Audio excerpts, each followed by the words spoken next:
नमस्ते। आज के इस खास विश्लेषण में हम कर्मों की उस गहरी और रहस्यमय दुनिया में उतरने वाले हैं जिसके बारे में हम सबने कभी ना कभी जरूर सोचा है।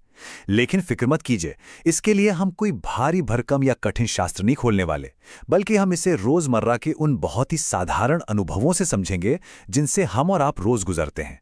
ये एक ऐसा दिलचस्प सफर होने वाला है जो कर्मों के सबसे जटिल विचारों को बिल्कुल शीशे की तरह साफ कर देगा। तो चलिए बिना किसी देरी के शुरू करते हैं। अब जरा सोचिए, क्या एक साधारण सी ट्रेन की यात्रा या आपके पास की किराने की दुकान का कोई चक्कर ब्रह्मांड के सबसे गहरे रहस्यों को खोल सकता है? सुनने में थोड़ा अजीब लग रहा होगा, है ना? लेकिन यही तो इन कॉन्सेप्ट्स की सबसे शानदार बात है। आज हम देखेंगे कि कैसे ये बेहद गूढ़ और आध्यात्मिक बातें सीधे हमारी रोजमर्रा की जिंदगी से जुड़ी हुई हैं। इस पूरे सिस्टम को समझने के लिए चलिए एक बहुत ही कमाल के रूपक यानी मेटाफोर का इस्तेमाल करते हैं। हम अपने जीवन और इस पूरी आध्यात्मिक यात्रा को एक चलती हुई ट्रेन की तरह इमेजिन कर सकते हैं। यकीन मानिए, कर्मों के विज्ञान को समझने का इससे सटीक और मजेदार तरीका शायद ही कोई दूसरा हो। अब इस नंबर पर ध्यान दीजिए, 14। हमारी ये जो आध्यात्मिक ट्रेन है ना, ये अपने पूरे सफर में ठीक 14 स्टेशनों से होकर गुजरती है, न एक कम न एक ज्यादा। जैन दर्शन में इन 14 स्टेशनों को एक बहुत ही खास नाम दिया गया है, गुणस्थान।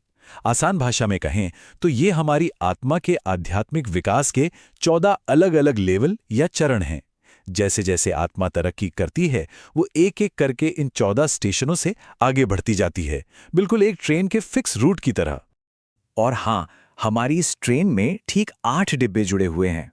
ये 8 डिब्बे असल में उन 8 मुख्य प्रकार के कर्मों को दर्शाते हैं जो हमारी आत्मा से जुड़े होते हैं, जैसे कि ज्ञानावरण कर्म।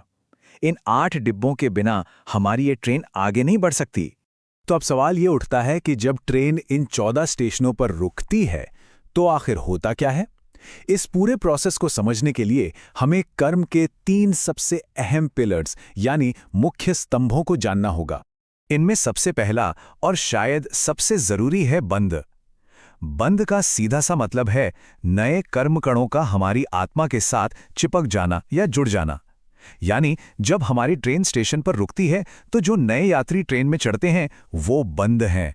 आगे बढ़ने से पहले हमें यह बिल्कुल क्लियर होना चाहिए कि हमारी ट्रेन में ये नए यात्री चढ़ते कैसे हैं। अब इस टेबल को देखिए, ये तीनों पिलर्स को बहुत ही बेहतरीन तरीके से समझाती है। बंध मतलब नए यात्रियों का चढ़ना या फिर किराने की दुकान के लिए थोक में नया माल खरीदना। दूसरा है उदय यानी कर्मों का फल मिलना। इसे आप ऐसे समझ सकते हैं कि यात्रियों का उनके स्टेशन पर उतर जाना या फिर दुकान से सामान का बिक जाना। और तीसरा है सत्ता मतलब जो यात्री अभी भी डिब्बों में बैठे हैं और अपने स्टेशन का इंतजार कर रहे हैं, या वो माल जो अभी भी गोदाम में रखा हुआ है। चलिए इसे थोड़ा और जूम इन करते हैं इस केले वाले उदाहरण के साथ। मान लीजिए आपने 1 दर्जन केले खरीदे, ये हो गया आपका बंध। उनमें से एक केला आपने अभी खा लिया, यानी आपको उसका फल मिल गया, ये है उदय। और जो बाकी के 11 केले आपने बाद के लिए बचाकर रख दिए, वो है सत्ता।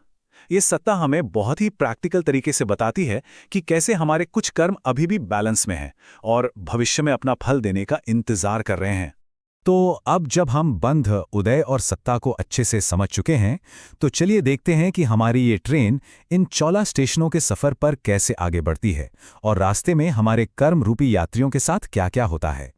इस टाइमलाइन पर नजर डालिए, सफर एकदम साफ दिखाई देगा। पहले स्टेशन पर सबसे ज्यादा नए कर्म जुड़ते हैं, यानी सबसे ज्यादा भीड़ चढ़ती है। दूसरे स्टेशन तक आते आते 25 तरह के कर्म जुड़ते हैं। लेकिन असली जादू होता है 13वें स्टेशन पर आकर। यहां अचानक से 30 कर्म प्रकृतियां तेजी से झड़ जाती हैं और जैसे ही ट्रेन अपने आखिरी यानी 14वें स्टेशन पर पहुंचती है, कर्मों के सारे डिब्बे पूरी तरह से खाली हो जाते हैं। लेकिन रुकिए, इस ट्रेन के कुछ बहुत ही कड़े नियम हैं जिन्हें तोड़ा नहीं जा सकता। पहला, ट्रेन हमेशा आगे बढ़ती रहेगी। दूसरा, कर्म रूपी हर एक यात्री की अपनी एक तय मंजिल है। आप कर्मों को ऐसे ही हवा में गायब नहीं कर सकते। डिब्बों से बाहर निकलने से पहले उनका अनुभव करना यानी उनका उदय में आना बहुत जरूरी है। और सबसे बड़ी बात, अगर ट्रेन में एक भी यात्री बचा है ना, तो उसे उसकी मंजिल पर उतारने के लिए ट्रेन को रुकना ही पड़ेगा। अब एक बहुत ही रोचक मोड़ आता है। हमारी एक कर्मों की ट्रेन अलग अलग गतियों यानी अलग अलग योनियों में चलती है और हर गति के अपने बिल्कुल अलग और स्ट्रिक्ट नियम होते हैं। उदाहरण के तौर पर इन दो गतियों को कंपेयर करते हैं। तिर्यंच गति यानी पशु या पेड़ पौधों के जीवन में ज्यादा से ज्यादा 117 कर्म प्रकृतियों का ही बंध हो सकता है। वे देवगति या कुछ खास नरक गति के कर्मों को नहीं बांध सकते। वहीं दूसरी तरफ देव यानी स्वर्गीय गति में केवल 104 कर्म प्रकृतियों का ही बंध होता है। इससे बिल्कुल साफ हो जाता है कि आप किस माहौल या किस गति में हैं, ये तय करता है कि आप किस तरह के कर्मों को अट्रैक्ट करेंगे। और अब आता है सबसे हैरान कर देने वाला फैक्ट। हम मनुष्य सबसे ज्यादा यानी अधिकतम 120 कर्म प्रकृतियों का बंध कर सकते हैं। मतलब सबसे ज्यादा कर्म बांधने की कैपेसिटी हमारे पास है। लेकिन, और ये एक बहुत बड़ा लेकिन है, पूरे ब्रह्मांड में सिर्फ और सिर्फ मनुष्य गति ही वो एकमात्र गति है जो उस 14वें और आखिरी आध्यात्मिक स्टेशन तक पहुंचने और पूरी तरह से मुक्त होने की ताकत रखती है ना कमाल की बात। तो अब हम आते हैं इस पूरे विश्लेषण के सबसे अहम और प्रैक्टिकल हिस्से पर। आखिर हम इस भारी भरकम ट्रेन का कंट्रोल अपने हाथों में कैसे लें? अंदर बैठकर हम ऐसा क्या करें कि ट्रेन सही दिशा में जाए? इस कंट्रोल को हासिल करने के लिए हमें अपने अंदर मौजूद दो असली ड्राइवर्स को समझना होगा, परिणाम और उपयोग। परिणाम का मतलब है हमारे अंदर चलने वाले विचार या भाव, और उपयोग का मतलब है कि हम अपना कॉन्शियस फोकस यानी अपना ध्यान कहाँ लगा रहे हैं। यकीन मानिए, यही दोनों मिलकर हमारी पूरी कर्म रूपी ट्रेन को ड्राइव करते हैं। तो इस ट्रेन में चढ़ने वाले यात्रियों को मैनेज करने के प्रैक्टिकल स्टेप्स क्या हैं? बहुत ही सिंपल हैं। पहला स्टेप, अपने उपयोग को ऑब्जर्व करना। बस ये देखिए कि आपका ध्यान दिन भर कहाँ भटक रहा है। दूसरा स्टेप, राग और द्वेष यानी बेमतलब के लगाव और नफरत से खुद को बचाना।